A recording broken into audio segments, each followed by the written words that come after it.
So I am impressed, amazed at your systems of organization. And early on, this lady would put all of her therapy goals in a scrapbook format on poster board. I was like, wow, never, ever, ever, ever, ever have I ever known another person to do that. So give us the story on how you work on home exercise programs, how you are doing with therapy, and what that means in your life and in Okay. Max's life. Sure. We, this isn't breaking any HIPAA laws or whatever, but we did Easter seals in the beginning.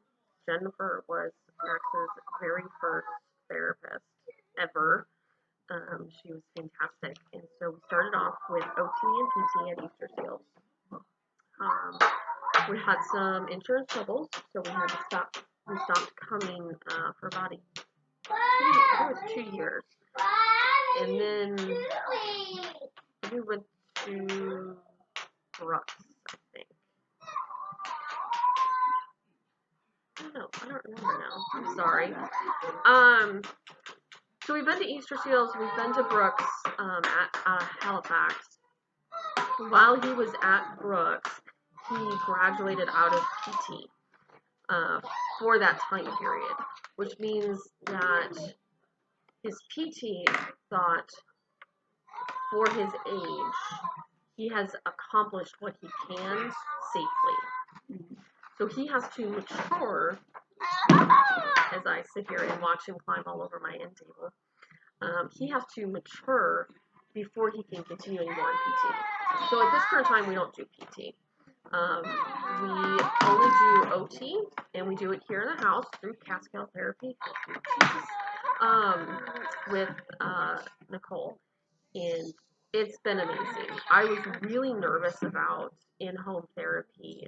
We'd only ever done clinical therapy, and I was very comfortable in the clinical setting. I thought it was a good way for Max to get out of his environment and to experience other kids and other therapists, because a lot of times, if the therapist was sick or something, somebody else would fill in, or, you would have a student with you and you'd have a student work with Max. And I thought it was a really great way to help Max adjust to different people. Because you can get very comfortable with the same person over and over and over again.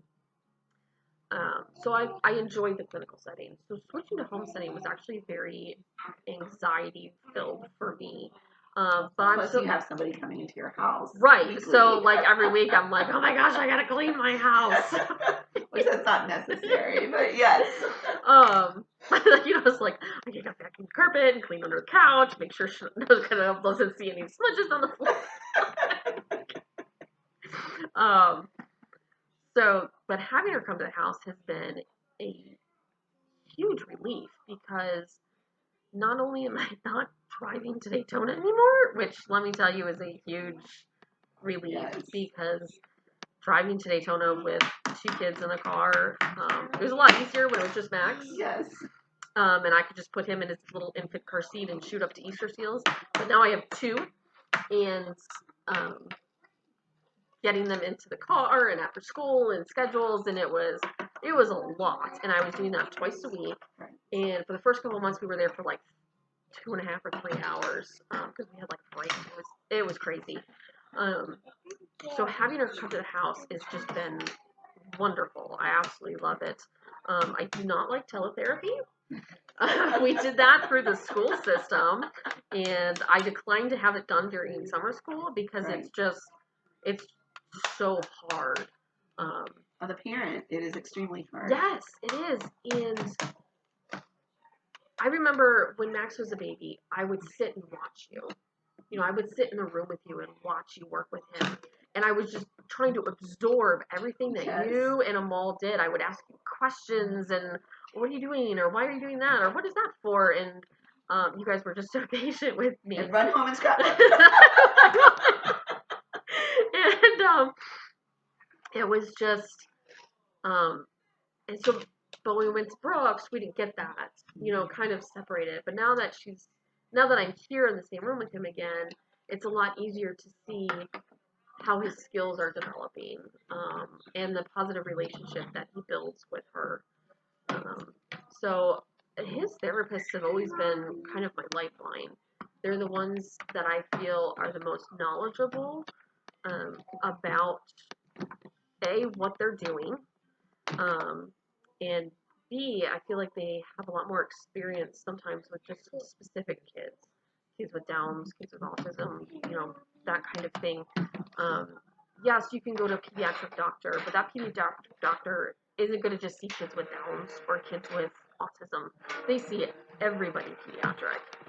Um, so I feel like therapists have are the people that I rely on and I trust the most for their advice, for their input, for their education. Um, they're the ones that are in our day-to-day and everyday lives. I mean, it's been 8 years, and here you are sitting in my my dining room. And we're videotaping here, so it's kind of how I feel about therapy. It is essential, especially with Max. He has a lot of things that he's slow on, and we wouldn't be anywhere without his therapies. Thank you so much for sharing with the whole class. Absolutely. And sharing with me again. Of course. I love to hear your stories. Yeah, anytime. I love being here. Have a great day.